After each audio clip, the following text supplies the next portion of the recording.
Tito Mel po, for Margo TV. Bilang ano po, kongresista ng Kamanggagawa. Yes po. Ano po yung magandang makikita pa na ginagawa nyo para sa ating mga kamanggagawa? Well, focus po tayo, Tito Mel, doon sa pagsasabatas ng House Bill number 881. Apo. Ito yung pagbubuwag ng provincial rate para maisapantay na yung minimum wage Luzon, Visayas at Mindanao. Ang problema ho natin, Tito Mel, meron ng 200 na mga mambabatas na pumirma as support. Hindi pa naisasalang sa plenaryo. Kaya ang panawagan natin kay Majority Leader Sandro Marcos, pakiusap po, nag-aapela kami sa inyo, isalang nyo na sa plenaryo para mapagdebatihan na at mapagbotohan na. Kasi hindi yan uusad hanggat hindi natin dinadaan sa plenaryo.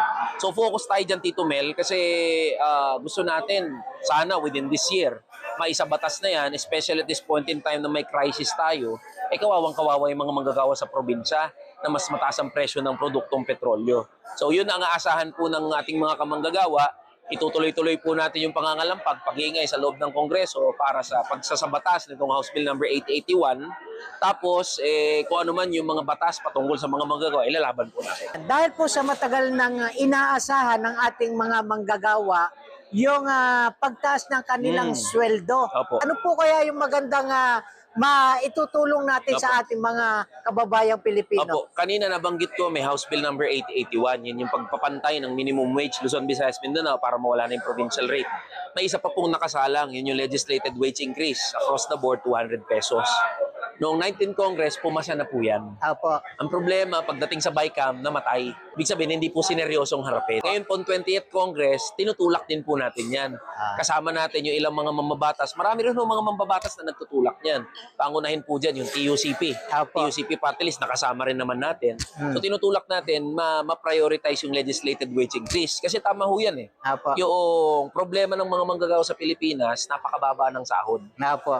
So, lalo na sa mga skilled. Yung mga skilled, ayaw magtrabaho sa Pilipinas. Ayun nga po. Kasi pipiliin nila, ba't ako magtatrabaho sa Pilipinas? Kung mas mataas ang offer sa Saudi. Oo, halos triple. Hindi lang Sa triple. European countries, sa Western Hemisphere.